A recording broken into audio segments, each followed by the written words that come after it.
Hi, everybody. Welcome to our WMBD studios for CI Sideline Stories. And on this edition of CI Sideline Stories, we're going to hear from a baseball Hall of Famer, a silver medalist in Olympic swimming, and also from a head football coach who's about ready to take on the number one ranked team in the country. All of that here in Central Illinois. My name is Kurt Pegler. We are here at WMBD, and we hope that you're enjoying this brand new podcast that we are calling Sideline Stories. On a typical television sportscast, I might have 3.5 minutes, and so I don't have a whole lot of time to break down a big interview. I might give you 10 or 12 or 15 seconds out of an interview. So we thought this opportunity, this platform gives us a chance to maybe give you more of the interviews with some of the athletic directors and the athletes and the coaches and the visitors that come through town that we just don't have on television because we've got a little bit more time here on our Sideline Stories segment. So today we're going to hear from Ozzie Smith, the former Cardinal shortstop who's now in the Baseball Hall of Fame. He's been there for several years. He was back in town last week. We're going to hear from Brock Spack, the Illinois State head coach. His Redbirds are getting ready to take on the number one ranked team in the country, North Dakota State, on Saturday night at Hancock Stadium. Plus, we're going to hear from Olympic silver medalist Anna Peplowski of Metamora. She won that silver medal last year swimming for Team USA at the Paris Games. She's getting ready for the 2028 Olympics in Los Angeles, and we'll hear from her as she gets ready for that. But we're going to lead off with the former Cardinal leadoff man, Ozzie Smith. He was back in town in Peoria last week to speak at the Women's Auxiliary Dinner put on by the Salvation Army. He signed some autographs. He posed for pictures. He signed some memorabilia that was auctioned off, a nice fundraiser for the Salvation Army. And we had a nice conversation with Ozzie before his speaking engagement. Of course, we talked about the Cardinals. Of course, we talked about the playoffs, and we talked about robotic umpires. We covered a lot of different areas.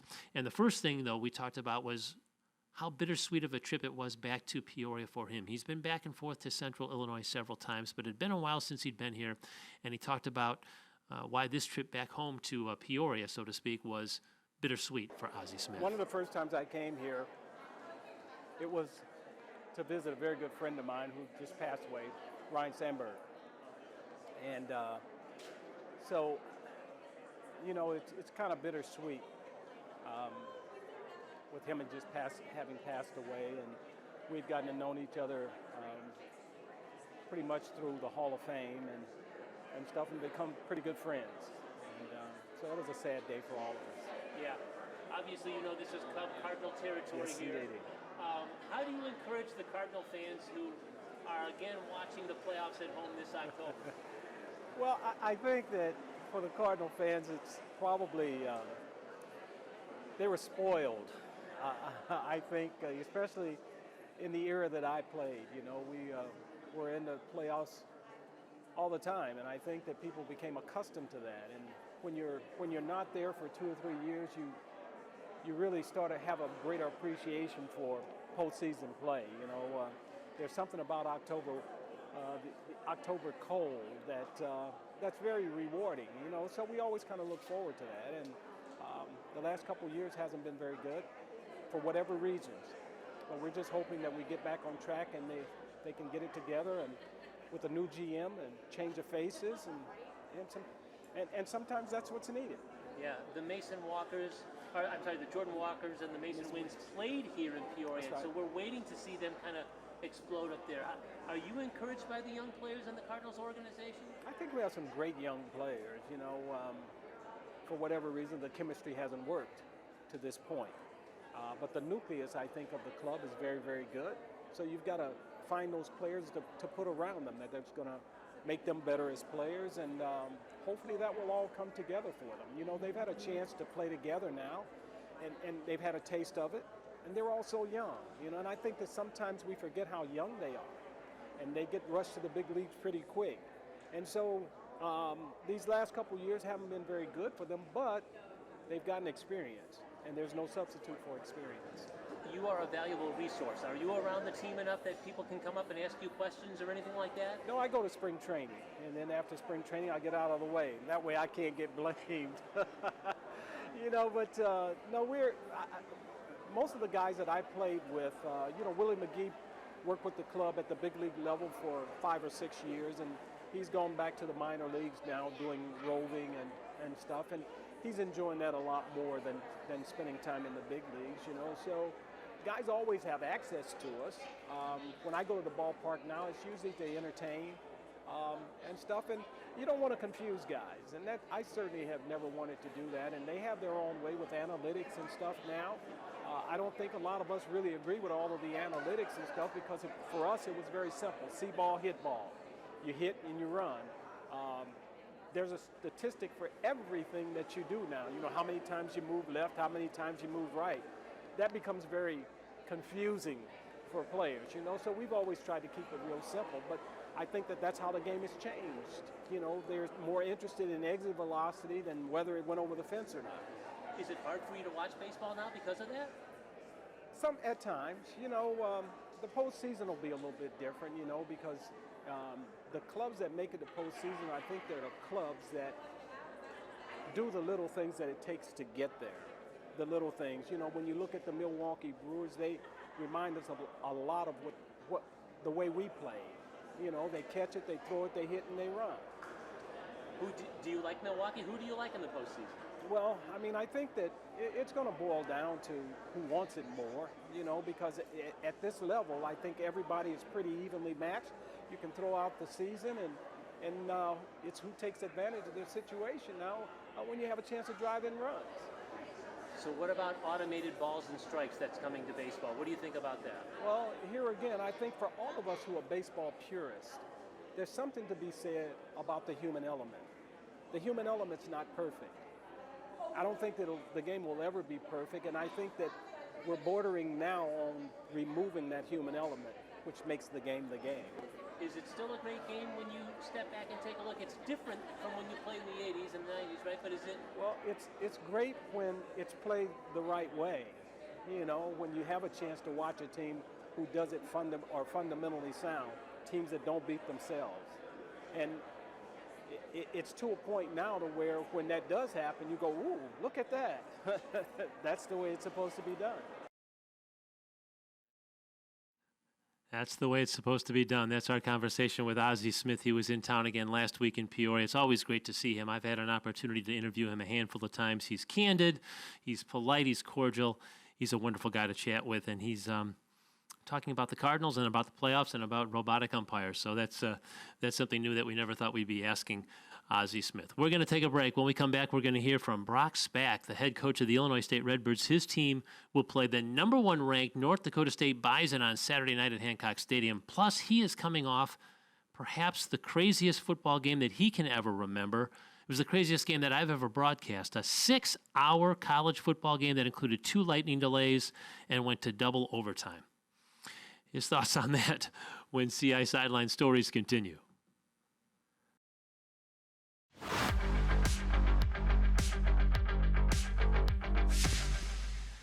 Welcome back to CI Sideline Stories. My name is Kurt Pegler. We hope that you are enjoying this brand new podcast here on the WMBD Plus app and at CIProud.com. Brock Spack and Illinois State have an opportunity this week. Let's put it that way. Not often do you get a chance to play the number 1 ranked team in any sport.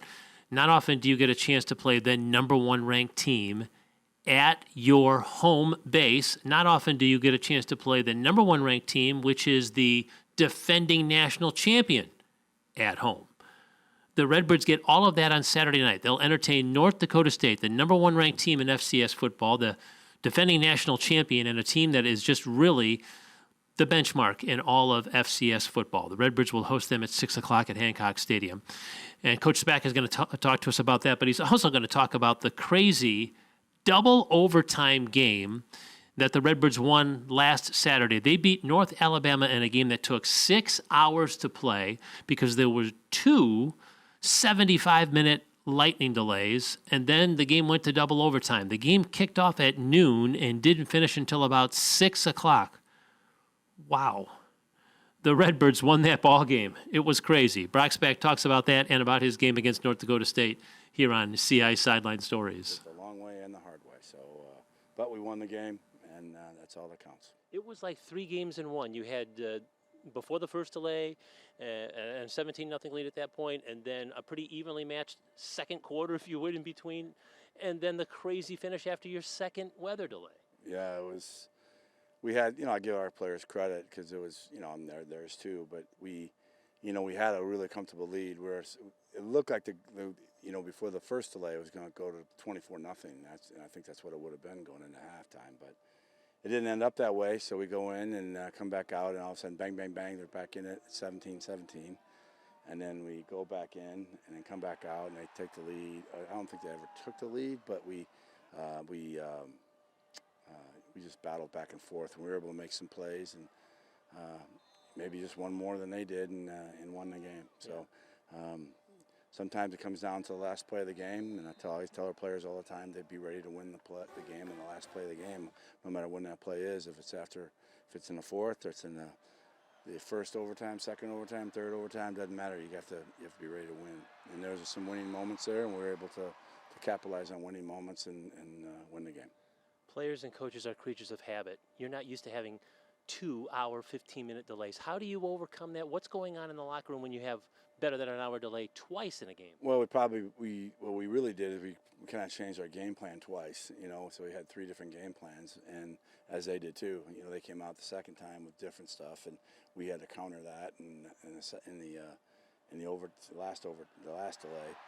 So both teams had different game plans to attack, as we're all looking at the iPads and we all know what's happening. But getting them fixed sometimes is not as easy as it sounds. But that's basically what we try to do. We came back out with a little bit different game plan in each segment. We try to keep them locked in on, hey, where's the mistakes. This is another mistake. We got to try to fix this. They're going to come back to this now. Be alert and just looking at things like that and getting your team ready to play. And to our guys' credit and our coaches' credit, they came back out and won the game. And that's the main part of what we do here. We try to win. Yeah. Now the meat and potatoes of the schedule with the Valley schedule. This is always like where the rubber meets the road, doesn't it? It does, and everybody will be talking about the next game as being a huge game, and it is a huge game, but they're all big, and it seems like every weekend in the Missouri Valley, it's a playoff game, and it's just kind of way it is in our league. It's a tough league, and there's a lot of good teams, and it's not just one or two, but we all understand that the next guys that come in here set the standard, and we've played each other for a national championship, and first conference schools to do that, and that's back in January of 15 after the 14 season, and we'll always be tied together for that. So it's kind of it's a rivalry because of that, and because we were in one time in history we were both on the same stage, and they came out won a couple points ahead of us, so we were 38 seconds short being national champions. So. And they, to their credit, they made plays. That's what they did in that game. So, this is a fun game for me. I kind of enjoy their media. They get a kick out of me. I get a kick out of them, and it's really not. And there's really no animosity. I don't think. I mean, maybe I'm sure they have some fans that are, but I really kind of hate. I really like them. And they're good people, Yeah. and they're fun to compete against. And you want to compete against the best, and they're the best in FCS right now. So, and I think the same. I think they respect us, and they know they have to come play well. And you'll get there they'll be ready to play now. Yeah. I mean, and don't ever think you're going to get them on an off day. That's not going to happen, particularly in this game, because we all because of the past, the history. What an opportunity for your players. Not many programs get a chance to get the number 1 ranked team in their building, the national champion at night. I mean, this is really what college football is all about. It is, and you can't make it bigger than what it is. The football game is supposed to play at night, and all the things that you have to do to win a game are still in play. You can't beat yourself. You can't turn it over. Can't have penalties. Can't have mental errors. You got to tackle well on defense. Get off the blocks on defense. Rush the passer well on defense. Your offense can't turn it over. You have to protect the football. You have to, when big plays present themselves, you have to cash in. You have to move the sticks. You have to keep drives alive. I think that this is that's what we can't forget. It's a football game, and the same things are paramount. It's just when you make a mistake against this team, they're really emphasized. I mean, they're just big, and because they turn mistakes into touchdowns, and unlike a lot of people, and you better understand that you cannot make those kind of mistakes. So you got to clean it up, and we got to get better. And or else we'll come up short. But I think our team's excited to play, and they always like playing them, and I enjoy playing big games, and it's why we play college football, is to play games like this. Our conversation with Brock Spack as he prepares to take on the number 1 ranked team in the country, North Dakota State. The Bison are number 1, the Redbirds are number 5, so 2 top 5 teams in the country go head-to-head at Hancock Stadium on Saturday night at 6, and that should be fun. We'll take a break. When we come back, in our final segment, we'll hear from Olympic silver medalist Anna Peplowski from Metamora, who is back in town. We'll tell you why she was back in town and how she's preparing for the 2028 Olympics. That's not far away, at least in her mind. And that's what's up next on CI Sideline Stories.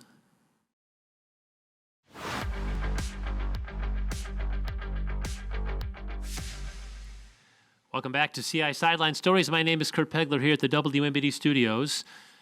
Anna Peplowski won a silver medal last summer at the Paris Olympics. She hopes to be on the Olympic team in 2028. That's what she's training for right now. She's now done with school, and the Metamora High School grad is training in Bloomington, Indiana, at her college campus at Indiana. We had a chance to talk with her when she was home a couple of weeks ago. She was back to help try and save the pool that she learned to swim in. That Metamora community pool has had some financial issues the last couple of years, and so Anna brought some goodies from the Olympics and from the World Championships, and they were able to auction some things off. She had a little meet and greet, and so Anna is talking about that when we first start our interview. Plus, she's also going to talk about getting ready for the Olympic Games, and that should be fun. So here's our conversation now with Olympic silver medalist Anna Peplowski of Metamora. I remember when I was here a long time ago, a few people did the same thing. They did a little giveaway with some stuff from, teams or whatever it might be. So I had the same idea of wanting to give some of my stuff away and, make a little fundraiser of it, have a little meet and greet, and yeah, all that fun stuff. Okay, this place is very important to you, and we still don't know the future of this property, right? We're hoping that this can be saved and that there can be many, many, many more Metamora swimmers coming through here, right? Yeah, for sure. I mean, anything to keep this pool open. It's where it all started for me, and I used to always have I still do always have so much fun here every time I come here. Just a few days ago, I was at one of the high school practices with Lefty, just walking up and down the pool, watching the girls, and it just brought me back to when I was little and swimming here and where it all started. So anything to keep this place open and doing it for the kids is what means the most for me. What do you think about when you walk through these doors and you come out here? Yeah, honestly, it just puts me back to when I was a kid and all those memories that I had running around the pool deck with, towels wrapped around our necks like they were capes, and maybe missing our events because we were having so much fun because of that. But it automatically just puts me back into, those little kids' shoes of just like where it all started and having fun and just the memories you make with your friends. And now you've got a voice where you can help, right? Help keep this thing alive. Yeah, for sure. That's what's like so awesome is like, I feel like for me, I'm a huge advocate about like water safety and, always having fun with your friends and stuff, but definitely water safety, especially in central Illinois. It's a hard topic because there's not a lot of pools around here, and the Peoria Park District pool unfortunately is closing. So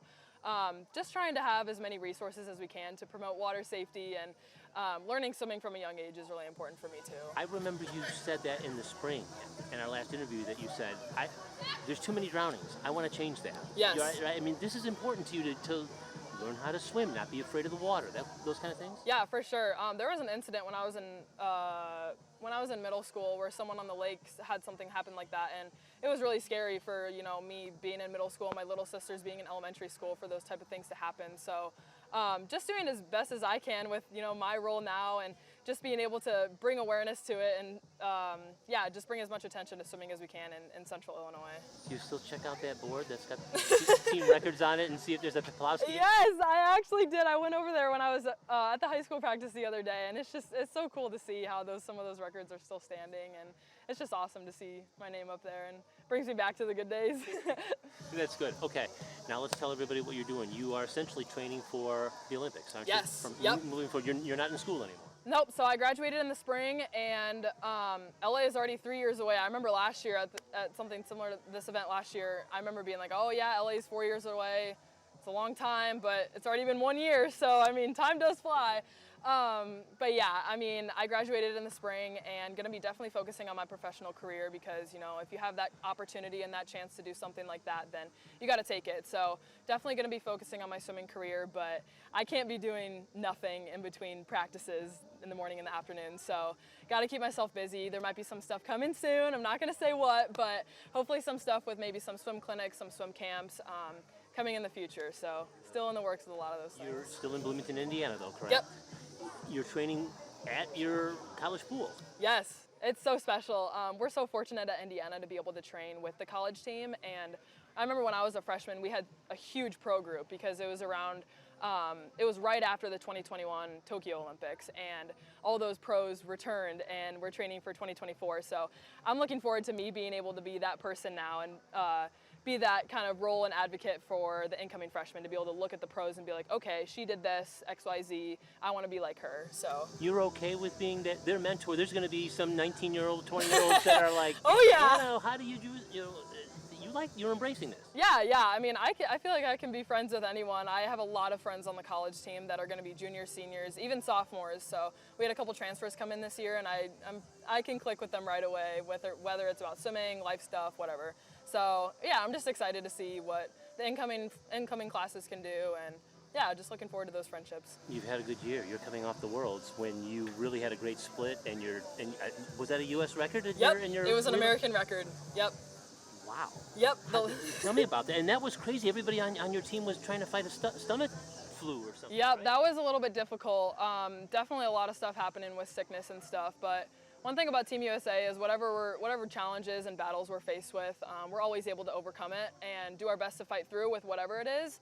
I know the team a few years ago in Tokyo, they were still dealing with a lot of COVID stuff, and they were still able to push through and have a great Olympics. So we had a great medical staff and support staff out there to help us with a lot of things, but yeah, so that relay that night, we didn't really know what to expect because one of our swimmers was sick a couple days before. So we were just hoping to do our best. I was hoping to do my best. I hadn't been on a night relay yet, which was really awesome. And just really being able to try to take it all in because the last 2 years I was on the prelim relay, which was so awesome, super fun. But every swimmer who goes there on the prelim relay wants to make it to the finals relay. So just being able to be on that finals relay and break an American record on top of it. We didn't come out with the gold, but who's to say we can't do that in the next couple of years? I'm really excited about that when we're all at our best. So. Do you feel like you are now a more important part to that puzzle because you were on the night relay?